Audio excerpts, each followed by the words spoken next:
Buenas tardes, hermanos. El estar aquí para mí, para mi esposa, es una bendición especial porque Dios nos permite ser parte, aunque sea de una forma pequeña, de lo que Dios está haciendo en este lugar el día de hoy. Y pues recordando un poco acerca de, pues Dios nos permitió a Jimmy y a un servidor con mi familia servir juntos por varios años. Yo no me acuerdo cuántos años, pero varios, ¿verdad? Y ver que Dios ahora esté usando a nuestro hermano Jimmy, a su familia, para dirigir a este pueblo del Señor en lo que están haciendo el día de hoy, pues es de bendición, y que Él me haya dado el privilegio de compartir la palabra aquí, pues es doblemente bendición.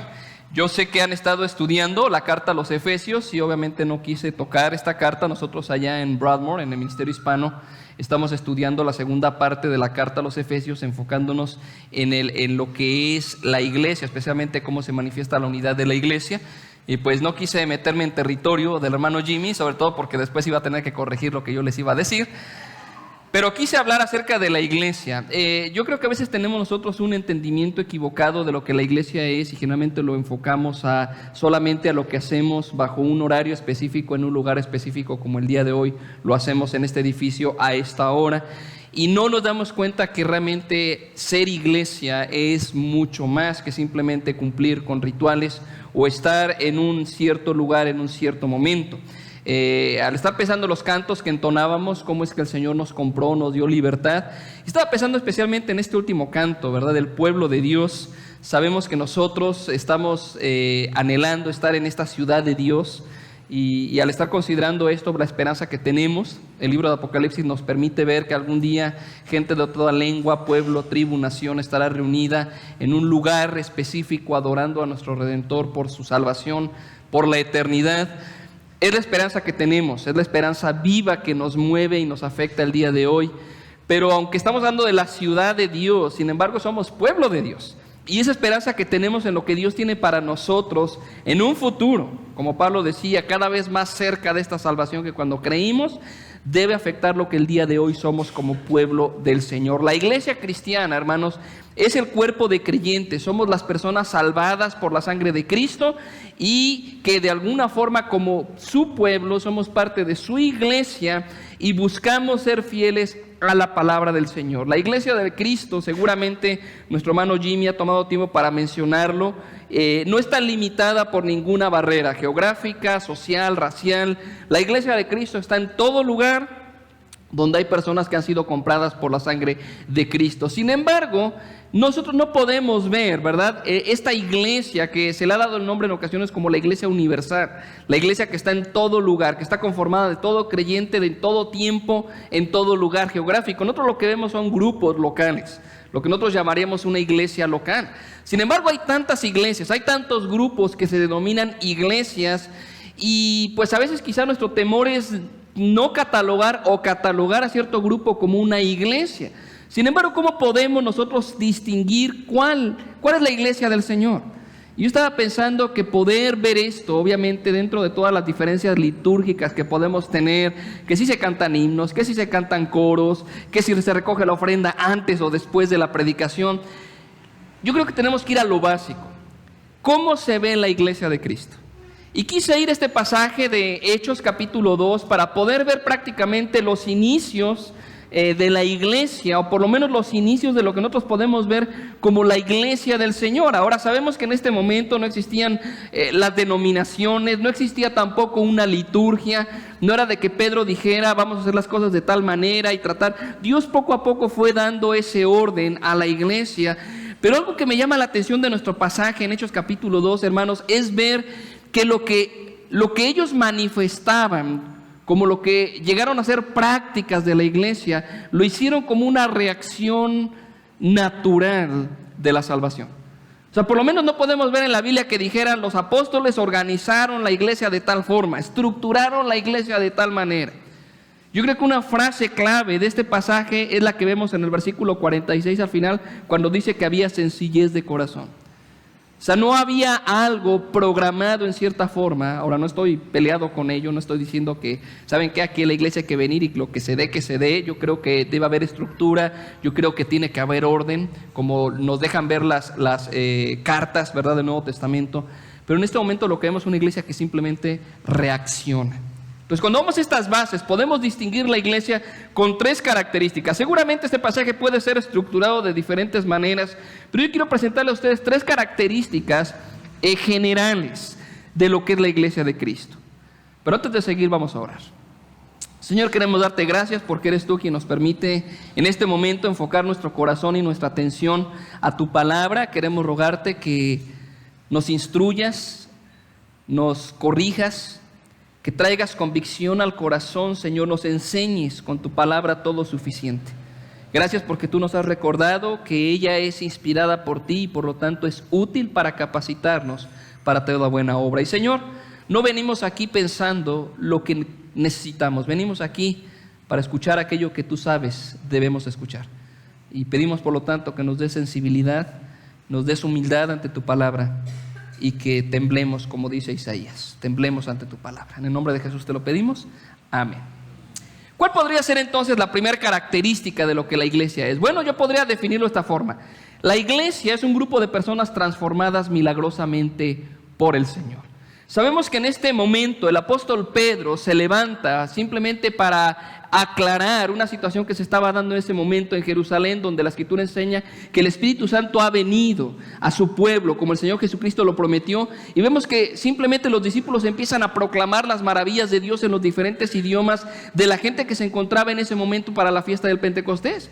La gente se empezó a admirar de ello y simplemente algunos no faltaron quienes se burlaron de lo que estaba sucediendo, y hasta a veces como que esa burla es un poco irracional, ¿no? Pero dijeron, es que están borrachos. Yo no sé ustedes, pero nunca he visto un borracho que empiece a hablar en francés o que empiece a hablar en alemán por efecto del alcohol. Pero fue lo que dijeron, estos están borrachos.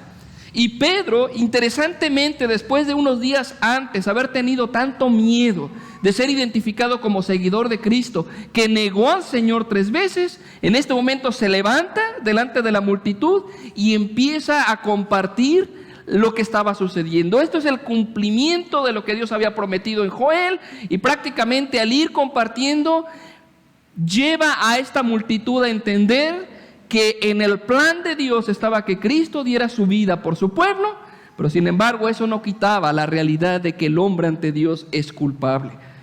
En el versículo 36, que no leímos, nosotros leímos del versículo 41 en adelante, en la conclusión de su mensaje, Pedro dice, versículo 36, sepa pues ciertísimamente toda la casa de Israel que este Jesús, a quien ustedes crucificaron, Dios le ha hecho Señor y Cristo. Al oír esto se compungieron de corazón y dijeron a Pedro y a los otros apóstoles, varones hermanos, ¿qué haremos? Cuando pensamos en la iglesia, no tenemos que olvidarnos que, hermanos, la iglesia es un grupo de personas transformadas milagrosamente por Dios. ¿Qué fue lo que hizo que esta multitud, algunos de ellos burlándose en ese momento de lo que estaba pasando, si podemos pensar unos cuantos días antes, quizá muchos de ellos habían gritado acerca de Cristo, crucifícanle? Muchos que seguramente habían escuchado las enseñanzas de Jesús o habían visto los milagros del Señor, en este momento están prácticamente diciendo a Pedro, estamos mal, ¿qué tenemos que hacer?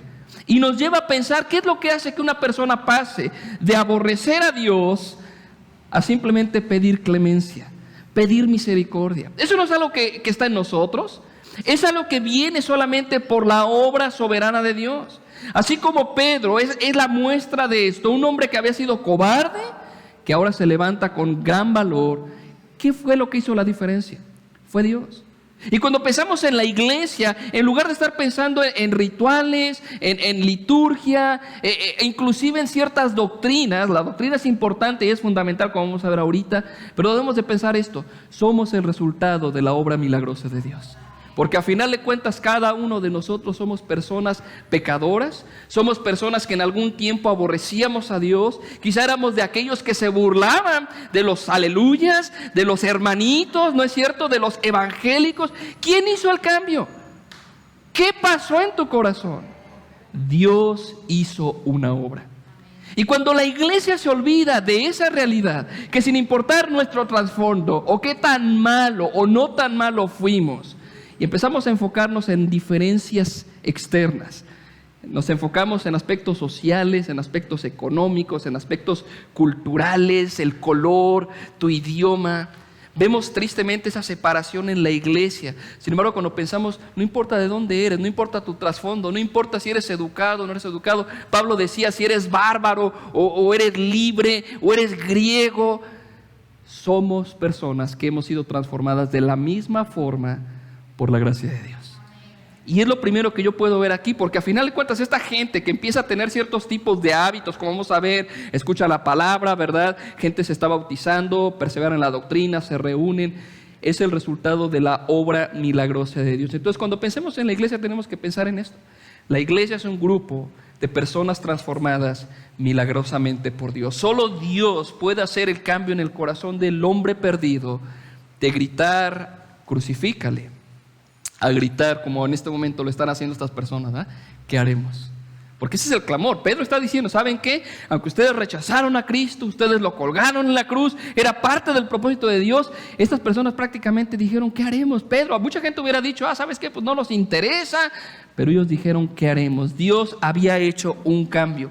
Podríamos decir que en este momento estos hombres estaban realmente oyendo a Dios, pero ellos también estaban respondiendo a Él. Ahora algo que vemos en este pasaje acerca de esta obra milagrosa de Dios, esta transformación milagrosa de Dios, cuando Pedro responde, versículo 38, Pedro les dijo, arrepiéntanse y bautícese cada uno de vosotros en el nombre de Jesucristo para perdón de los pecados y recibiréis el don del Espíritu Santo.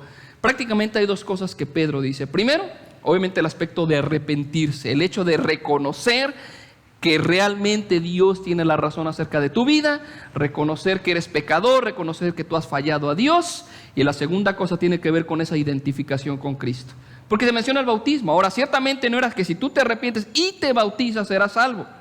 Porque realmente no somos salvos por obras, cualquiera que estas sean. Somos salvos solamente por la fe en Cristo, como resultado de la gracia de Dios, como lo dice precisamente Efesios 2, versículo 8, esa gracia de Dios que transforma nuestro corazón. Pero el bautismo es esa identificación pública, abierta, visible, en donde una persona dice, yo soy seguidor de Cristo. Entonces no es precisamente que Pedro esté poniendo como requisito, ok, arrepiéntete y cumple con el ritual del bautismo para que entonces Dios te salve. No.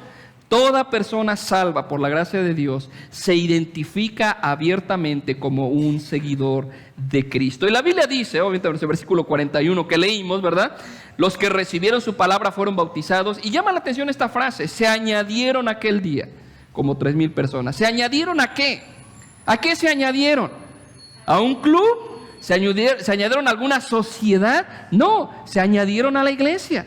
Llegaron a ser parte de la iglesia de Cristo, no precisamente un grupo denominacional, sino realmente ellos al confesar a Cristo vinieron a ser parte de la iglesia. Ahora sabemos que al creer en Cristo nosotros somos parte de la iglesia universal, pero estamos encontrando aquí que esta gente que fue transformada milagrosamente por Dios llega a ser parte de una congregación local.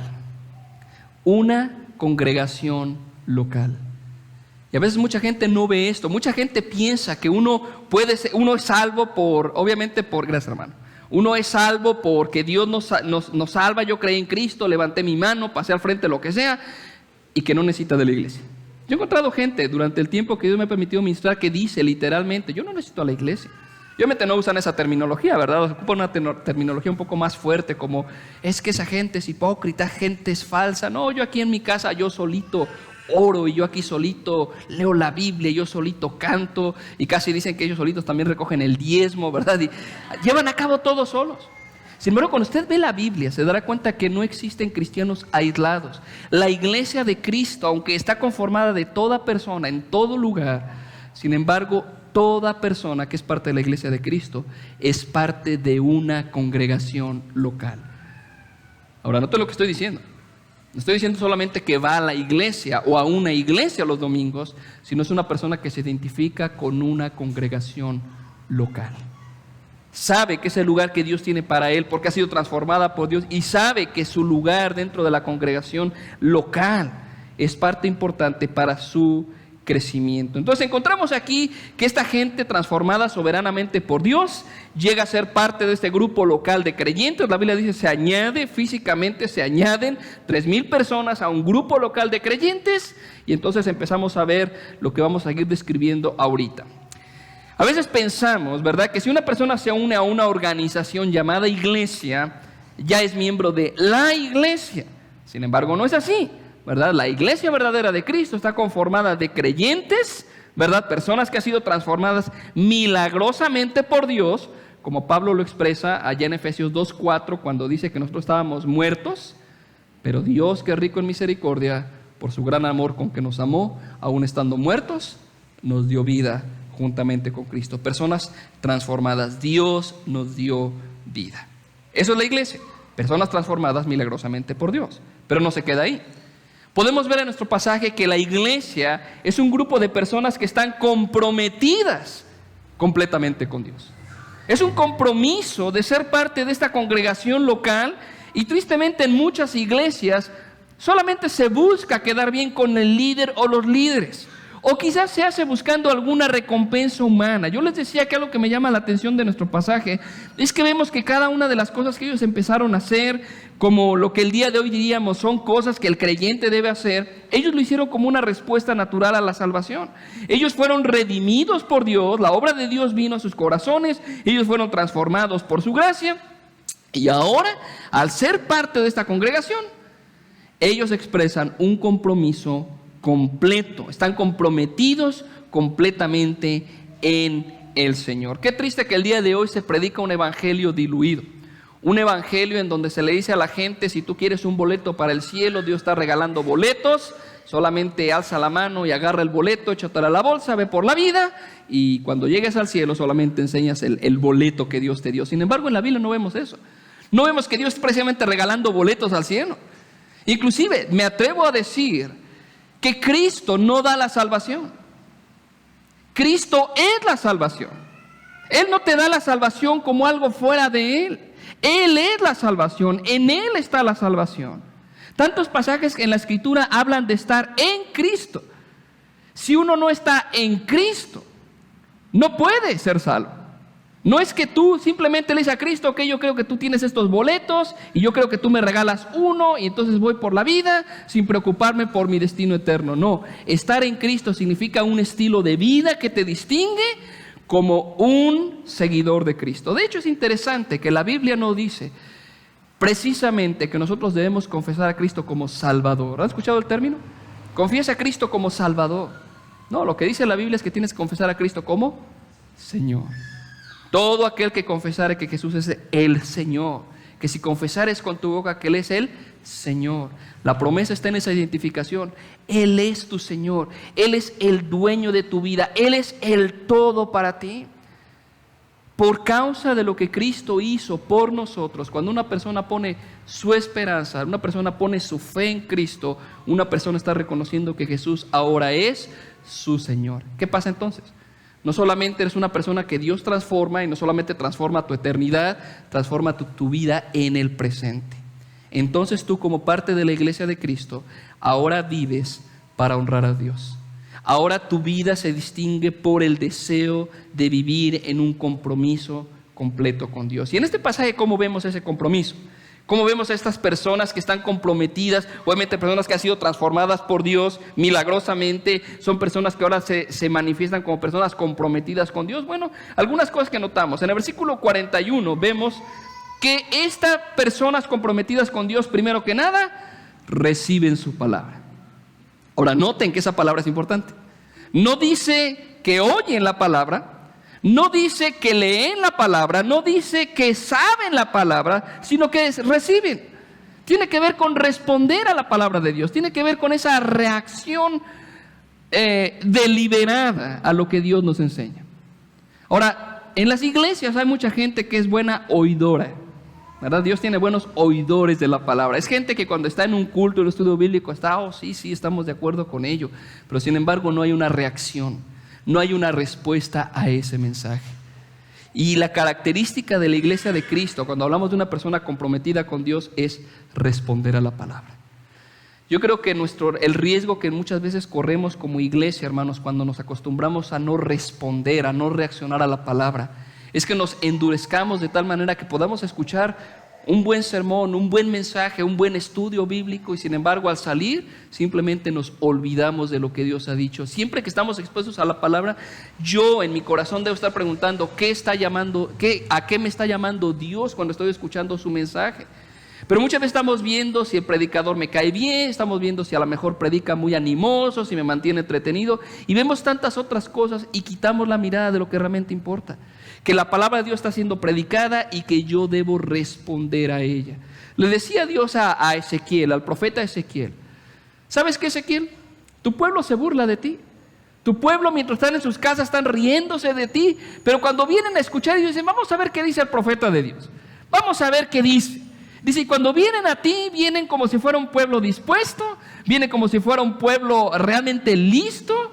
Sin embargo, cuando están escuchándote, aun cuando algunos de ellos, y eso dice Ezequiel, dice: es que su voz es como un cantor de amores. Realmente les encantaba cómo predicaba Ezequiel. Pero luego Dios le dice: pero ¿sabes qué, Ezequiel? Cuando termina todo, ellos se van y se olvidan completamente de lo que tú hablaste. Siempre que leo ese pasaje en Ezequiel, digo, eso parece mucho a la iglesia, ¿no es cierto?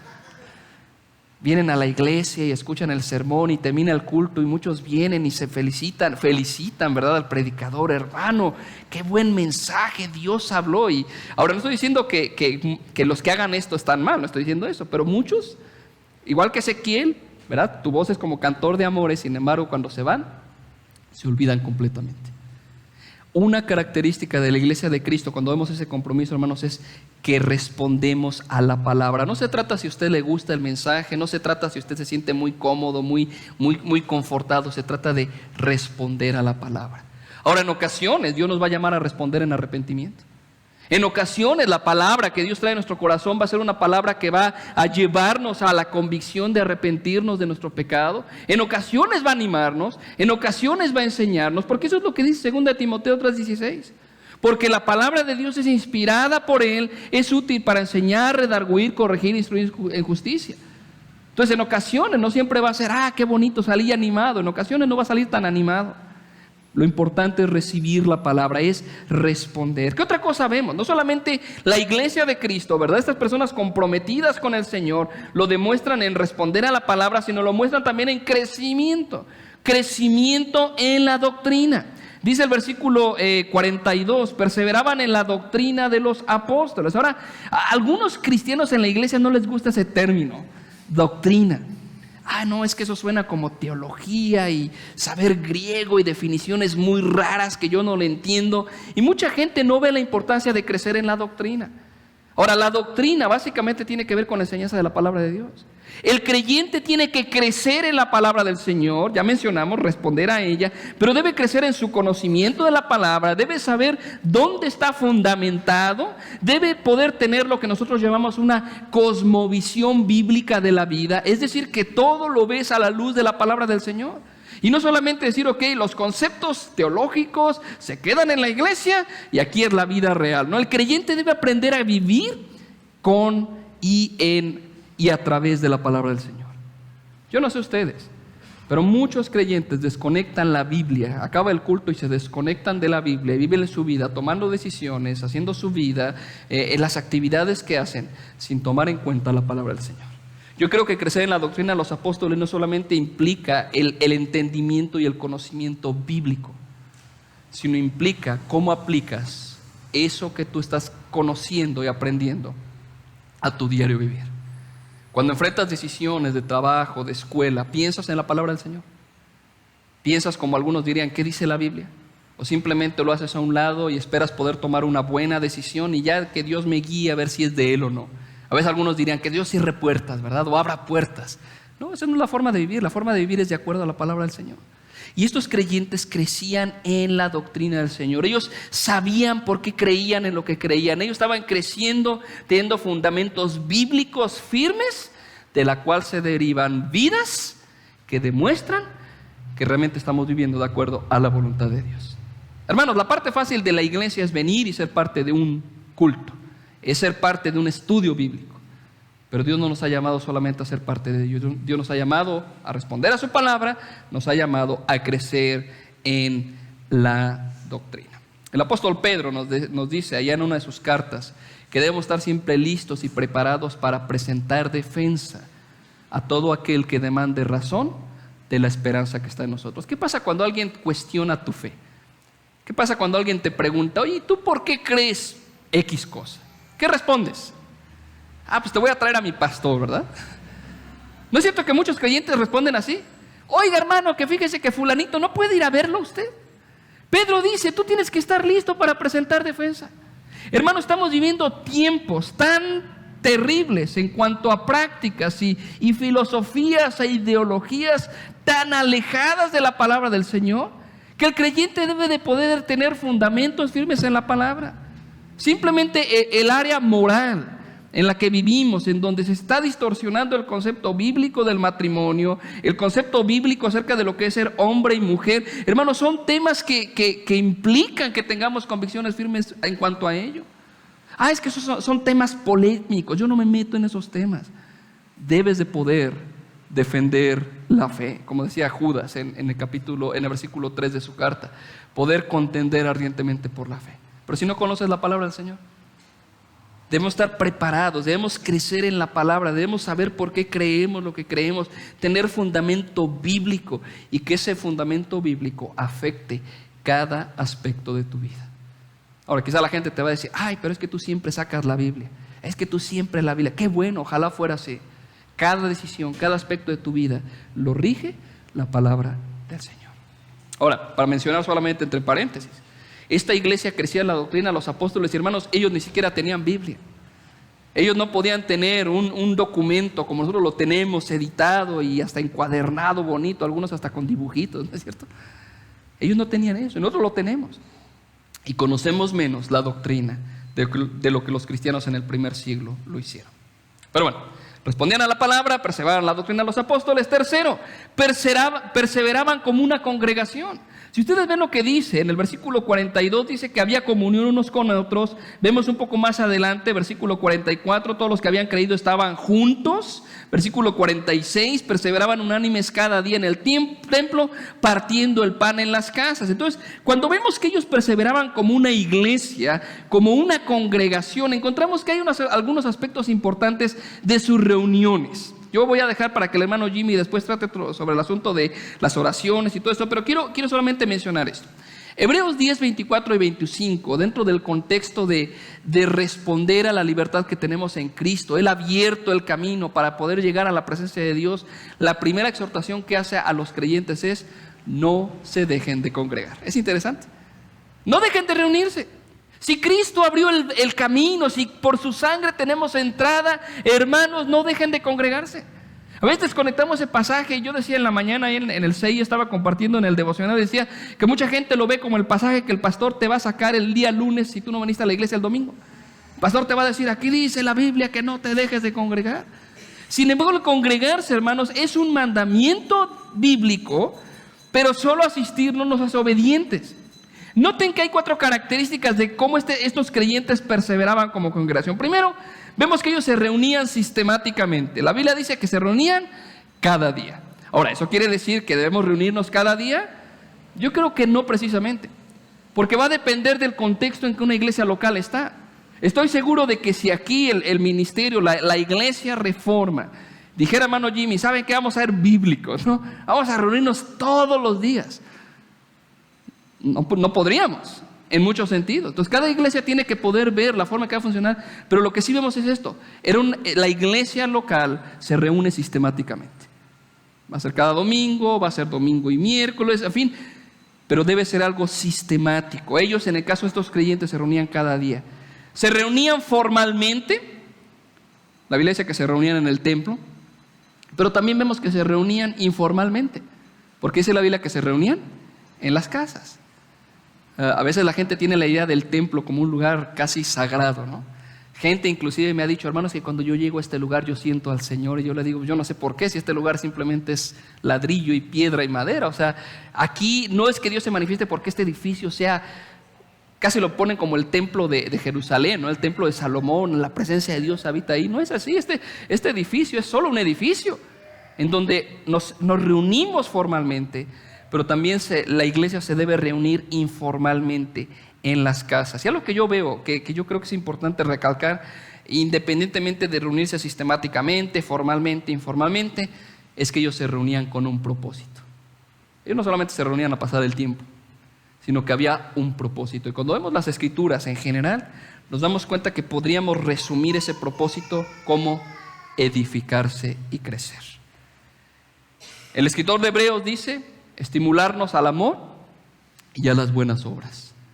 Ese debe ser el propósito del por qué reunirnos. A veces va a ser formalmente, estamos en un culto formal ahorita, ¿no es cierto? Hubo un orden, nuestros hermanos pasaron alabanza, hay un hermano que viene y compartes algo formal.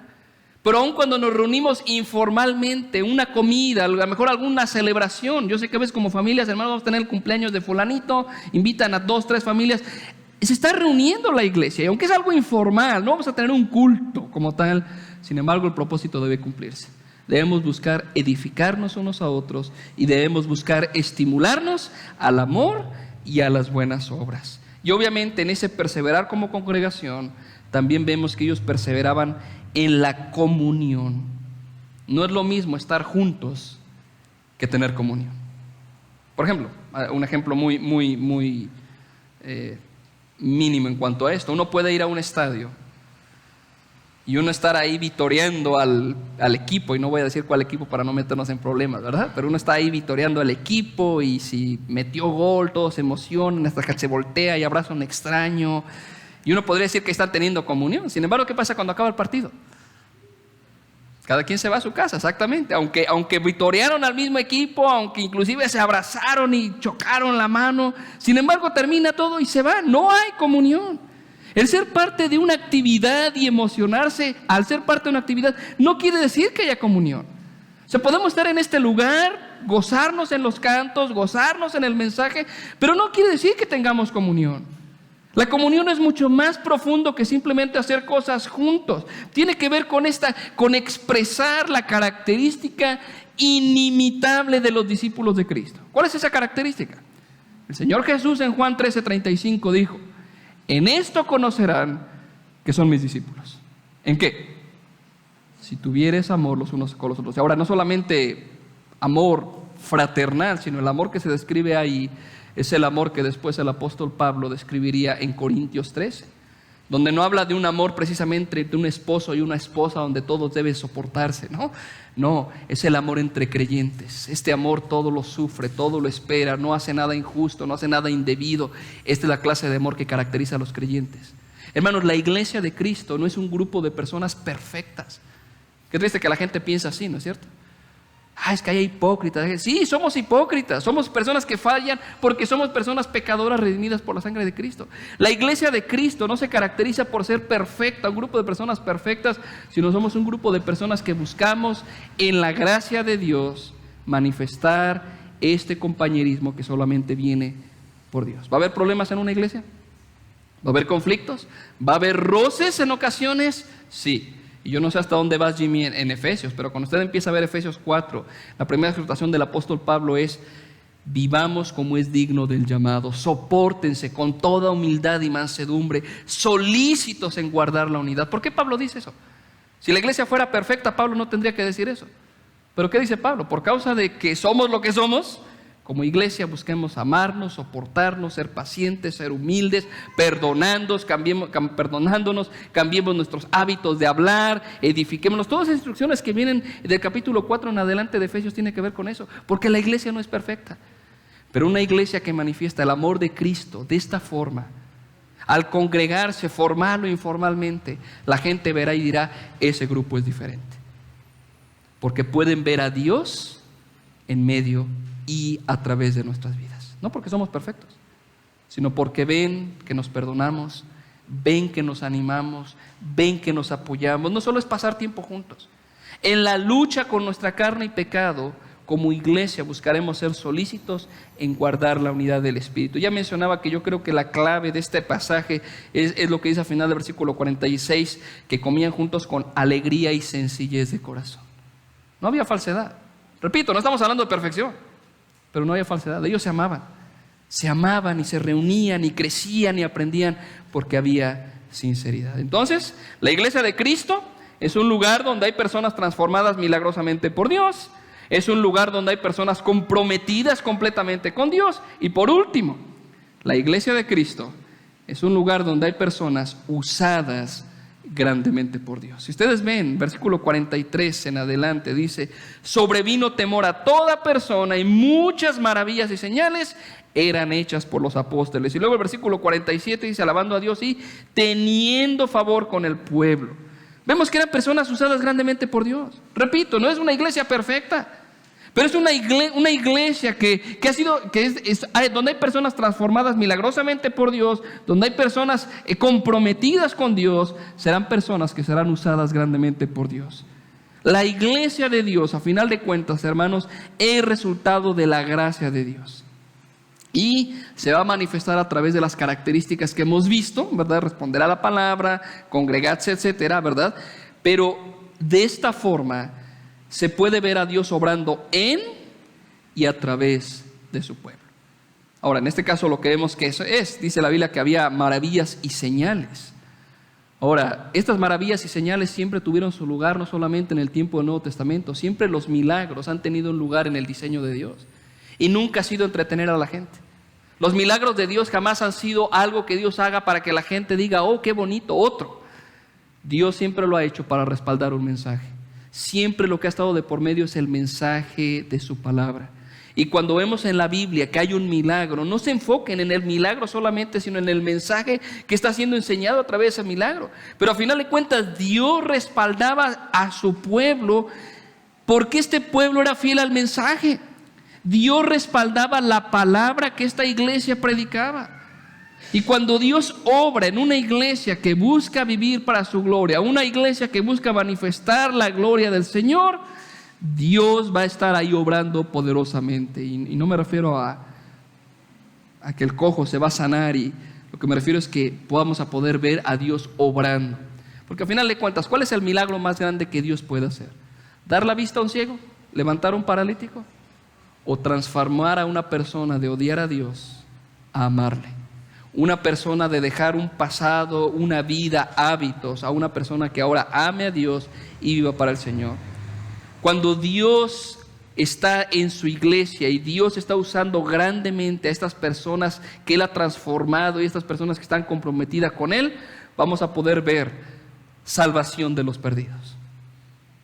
Vamos a ver gente que está viniendo al Señor, entregando su vida al Señor. Ya mencioné que el mayor milagro que una persona pueda ver es el de la redención. Un alma transformada de odiar a Dios a una persona que se somete completamente a Dios. Pero sabemos que para que eso fuera real, Dios tuvo que enviar a su Hijo a este mundo. El Hijo de Dios dejando o velando su gloria y viniendo a tomar forma de nosotros y habitar entre nosotros para llevar a final de cuentas en la cruz la sentencia que nosotros debíamos haber llevado. Ese es el mayor milagro, la encarnación del Hijo de Dios para dar su vida por el pueblo que el día de hoy llamamos iglesia. Lo que la Biblia dice es que cuando Dios estaba obrando en esta iglesia, el último versículo dice: y el Señor añadía cada día a la iglesia los que habían de ser salvos. Ahora, no nos equivoquemos, digamos, vamos a una iglesia donde todo esté funcionando bien y Dios va a traer solito a los creyentes. No, porque vemos que esta iglesia era una iglesia que se congregaba, una iglesia donde había unidad, una iglesia donde se predicaba la palabra del Señor, una iglesia que aún en medio de la imperfección buscaba manifestar la gracia de Dios. Hermanos, va a ser una iglesia que va a impactar. Va a ser una iglesia que va a hacer un testimonio a los que están allá afuera, y Dios va a transformar personas a través del testimonio de su pueblo. Cuando su pueblo camina en fidelidad, santidad, consagración a Él y proclama su palabra. A veces nos equivocamos y decimos: no, si tuviéramos esta clase de música, y si tuviéramos esta clase de tecnología, y si tuviéramos esta clase de medios y recursos, la gente vendría. He conocido pastores que piensan así: si predicación fuera atractiva, y si tuviera este proyector, y si tuviera, piensa que la gente va a llegar sola. No, la iglesia tiene que vivir en fidelidad, santidad y consagración y proclamar su palabra, porque en esa iglesia Dios va a usarla poderosamente para alcanzar los perdidos. Pero definitivamente esa iglesia donde Dios obra poderosamente va a ser un lugar donde también Dios va a edificar a los creyentes. Los creyentes necesitamos ser edificados. No podemos quedarnos como cuando creíamos. Ya mencioné que creer requiere compromiso y sumisión a Dios, y que la obra del Espíritu Santo en y a través de nosotros, enseñándonos, redarguyéndonos, transformándonos, nos lleve a perseverar como creyentes, afectándonos unos a otros. Y por último, esta iglesia en donde Dios obra poderosamente no solamente va a alcanzar a los perdidos, no solamente va a ser una iglesia que va a edificar a los creyentes, sino va a ser una iglesia que va a tener un testimonio hacia el mundo. Porque dice la Biblia que esta iglesia tenía favor con todo el pueblo. Ahora, yo sé que a veces la idea diría, entonces si fuéramos la iglesia de Cristo, le vamos a caer a la ciudad, bien a la ciudad de Córdoba. A veces pensamos así, ¿no? De ser testimonio a la ciudad pensamos en eso, ¿no? La gente nos va a querer porque somos una iglesia bien buena onda, ¿no? No siempre va a ser así, porque si usted sigue leyendo el libro de los Hechos, se dará cuenta que no siempre este testimonio hacia el mundo se iba a dar a manera de, bien, échenle ganas, ¿no? En ocasiones los persiguieron. Pero yo creo que uno de los aspectos que resume la realidad de ese testimonio es lo que se dijo de la iglesia en Hechos 17. La descripción de estos creyentes fue la siguiente: los que trastornan al mundo entero. Estos que trastornan al mundo entero. ¿Quiénes son? ¿Quién debería ser? La iglesia. Trastornamos al mundo entero, pero no en el sentido incorrecto o equivocado, sino en el sentido de impactar. Seremos un testimonio al mundo. Aunque la iglesia, hermanos, está en todo el mundo, sabemos, conformada de personas, como ya mencionaba al principio, ¿verdad?, de todos los lugares, culturas, lenguas, colores, trasfondos. Somos personas que a final de cuentas hemos sido lavadas con la sangre de Cristo, y como iglesia, al ser transformados, somos parte de una congregación local. ¿Es esta la iglesia que el Señor Jesucristo prometió edificar? No solamente es la iglesia que Él compró con su sangre, sino la iglesia que Él prometió edificar. Una iglesia que tiene a Jesucristo como su Señor, y es una iglesia que busca ser fiel al Señor. Hermanos, ustedes son una congregación naciente, ¿verdad? Y como tal es importante que cada uno considere dónde está su vida en cuanto a estas verdades de la palabra del Señor. Y que como iglesia, como grupo local, como una iglesia local, nunca nos olvidemos que el precio que se pagó por nosotros como congregación fue para que nosotros pudiéramos ser la luz y la sal de este mundo. Por lo tanto, que Dios use a esta congregación para manifestar estas tres características: personas transformadas milagrosamente por Dios, personas comprometidas totalmente al Señor, y personas a través de las cuales Dios obra poderosamente. Todo no para que digan, qué buena iglesia. Todo para que Dios reciba la gloria. Así debe ser, y mi oración es que con esta congregación sea de esa forma. Vamos a orar. Queremos darte gracias, Señor, porque tú has recordado que nosotros somos personas que hemos sido compradas con precio. Somos tus hijos y agradecemos, Padre, que aún a pesar de lo que éramos y dónde estábamos, como dice Efesios capítulo 2, estando muertos en delitos y pecados, siendo personas que éramos hijos de ira. Sin embargo, tú, Señor, por el gran amor con que nos tuviste, por tu gran misericordia, nos diste vida con Cristo. Padre, ayúdanos a no olvidar que nosotros como iglesia local debemos manifestar estas características, Señor. Manifestar que no es porque nosotros seamos especiales, sino es por tu gracia. Somos personas que fuimos transformadas por ti de una forma milagrosa, y que ahora somos personas comprometidas contigo, y también personas comprometidas unos con otros como parte de una congregación local. Padre, que al cumplir fielmente con lo que tú nos has dado, también podamos ser una congregación donde tú obres poderosamente. Y si quizás, Señor, hemos buscado resaltar como grupo, hemos buscado resaltar como congregación local simplemente para ser famosos quizá, Señor, ayúdanos a recordar de lo que se trata es que tú traigas a más personas al conocimiento de Cristo, que nosotros seamos edificados unos a otros y que demos un testimonio al mundo, todo para que tú recibas la honra y la gloria. Gracias te damos en el nombre de Jesús. Amén.